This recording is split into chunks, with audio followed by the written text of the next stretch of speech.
இனிய உறவுகள் அனைவருக்கும் இனிய காலை வணக்கம். இன்றைக்கி நம்ம பார்க்க போகிறது பாரம்பரியமாக செய்யக்கூடிய பொரியரிசி லட்டு தாங்க பண்ணியிருக்கிறோம். வழக்கம் போல் செம்ம டேஸ்ட்டாக பண்ணி அசத்தியிருக்கோம். இது செய்கிறது ரொம்ப ஈஸி. இந்த லட்டு வீட்டில் இருக்கிற பொருளை வச்சு கடகடன்னு செஞ்சு முடித்துடலாங்க. டேஸ்ட்டு செம்மையாக இருக்கும். இந்த லட்டு எப்படி செய்கிறதுன்னு பார்க்குறதுக்கு முன்னாடி இன்றைக்கி பிறந்தநாள் மற்றும் திருமண நாள் கொண்டாடுற எல்லாருக்குமே என்னுடைய வாழ்த்துக்கள். இப்போ வாங்க நம்ம ரெசிபி எப்படி பண்ணலான்னு பார்த்துடலாம். நான் இன்றைக்கி சாப்பாட்டு அரிசி தாங்க எடுத்துருக்கிறேன். நீங்கள் பச்சை அரிசி சேர்க்குறதா இருந்தால் கூட சேர்த்துக்கலாம். இந்த கிளாஸ்க்கு 1 கிளாஸ் அரிசி எடுத்து 2-3 தடவை நல்லா கழுவிட்டு தண்ணியை நல்லா வடிகட்டிட்டு எடுத்து வச்சுருக்கிறேன். இப்போ ஒரு கடாய் அடுப்பில் வச்சுக்கிட்டு நம்ம வடிகட்டி வச்சுருக்கிற அரிசியை சேர்த்துக்கலாங்க. சேர்த்துட்டு அடுப்பை மிதமான தீயில வச்சு இதை நல்லா வறுத்துக்கலாங்க. ஃபஸ்ட்டு ஈரமாக இருக்கிறதுனால அடியில் லேசாக ஒட்டுறது போல தான் இருக்கும். நல்லா மிதமான தீயில வச்சு நல்லா வறுத்துக்குங்க. இங்கே பாருங்கள், கொஞ்சமாக அரிசி நல்லா பொரிஞ்சு வந்திருக்குது. நல்லா இது பொரிஞ்சு வர வரைக்கும் நல்லா வறுத்துக்கிறணுங்க. இப்போ அரிசி நல்லாவே பொரிஞ்சு சூப்பராக எல்லா அரிசியும் ஒன்று போல் நல்லா வாசனை வர வரைக்கும் வறுத்துக்கிட்டாச்சு. பொரிஞ்சு வந்துருச்சு. இப்போ இதை ஆற விட்டுறலாங்க. பாருங்கள், அரிசியும் நல்லா ஆறிடுச்சு. இப்போ இதை ஒரு மிக்சி ஜாருக்கு மாற்றிக்கலாங்க. மிக்சி ஜாருக்கு மாற்றிட்டு இது கூடவே 3 ஏலக்காய் சேர்த்து நம்ம அடிச்சுக்கலாங்க. இப்போ இது வலுவலுன்னு அடிச்சிடக்கூடாது, கொஞ்சம் கொரகொரப்பாக அடித்து எடுக்கணும். இங்கே பாருங்கள், நான் அடிச்சுட்டு வந்துட்டேன். எந்த அளவுக்கு அடித்து எடுத்துருக்கேன்னு பாருங்கள். இந்த அளவுக்கு நல்லா கொரகொரப்பாக அடித்து எடுத்துக்கிறணும்.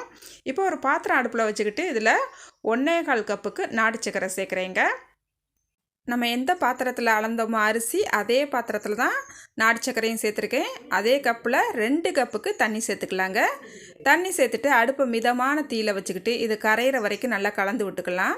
பாருங்கள், நல்லா கரைஞ்சி ஒரு கொதி வந்துருச்சு. நான் இன்றைக்கி நாட்டு சக்கரை எடுத்துருக்கிறதுனால வடிகட்ட போகிறதில்ல, அப்படியே சேர்த்துக்கிற போகிறேன். நீங்கள் வெல்லம் எடுத்திங்கன்னா வடிகட்டிட்டு சேர்த்துக்குங்க. இப்போ அடுப்பு ஆஃப் பண்ணிடலாங்க. இப்போ ஒரு கடாய் அடுப்பில் வச்சுக்கிட்டு இதில் 2 ஸ்பூனுக்கு நெய் விட்டுக்கலாம்.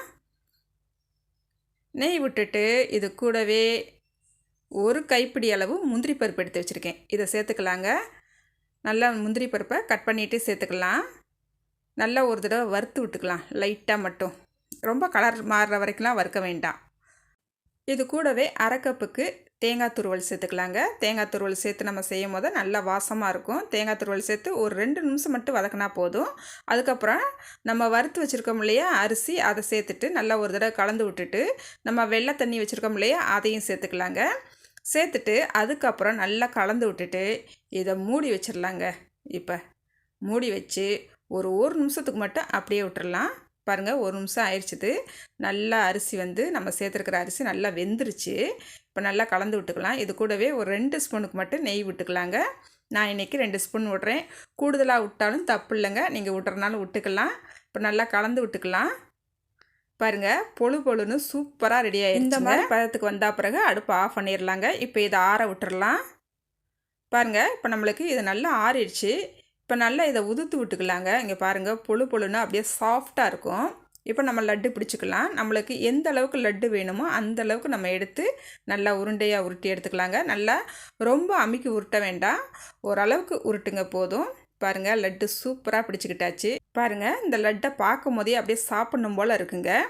அந்த வாசம், அப்படி நெய்யோட வாசம், தேங்காய் நம்ம வறுத்து நெய்யில் சேர்த்து வறுத்து போட்டோம் இல்லையா அதோட வாசம் அப்படியே சாப்பிட்றதுக்கு சூப்பராக இருக்குங்க. பாருங்கள், லட்டு எல்லா லட்டையும் நம்ம பிடிச்சி எடுத்துக்கிட்டாச்சு. நான் பிடிக்கும் போதே ஒரு 2-3 லட்டு சாப்பிட்டேங்க. டேஸ்ட்டு சூப்பராக இருக்குங்க. அந்த காலத்தில் நம்மளோட பாட்டிமார்கள் நம்மளுடைய அம்மா அப்பாவுக்கு இந்த மாதிரி லட்டு தான் வீட்டில் இருக்கிற அரிசியை வச்சு செஞ்சு கொடுப்பாங்க. ரொம்ப ஹெல்த்தியானது கூடங்க. கடையிலலாம் அந்த காலத்தில் வாங்கி கொடுக்க மாட்டாங்க, இந்த மாதிரி தான் செஞ்சு கொடுப்பாங்கன்னு சொல்லுவாங்க அம்மா அப்பாங்க. ரொம்ப ஹெல்த்தியான ரெசிபிங்க. டேஸ்ட்டுமே சூப்பராக இருக்கும். இந்த பொரி அரிசி லட்டை நீங்களும் ஒரு தடவை ட்ரை பண்ணி பாருங்கள். ட்ரை பண்ணிவிட்டு எப்படி வந்துச்சுன்னு மறக்காமல் கமெண்ட்டில் சொல்லுங்கள். இந்த வீடியோ பிடிச்சிருந்தா லைக் பண்ணுங்கள், ஷேர் பண்ணுங்கள். புதுசாக பார்க்குறவங்களா இருந்தால் என்னோடய சேனலை சப்ஸ்கிரைப் பண்ண மறந்துடாதீங்க. பாய். அடுத்த ஒரு வீடியோவில் பார்க்கலாங்க.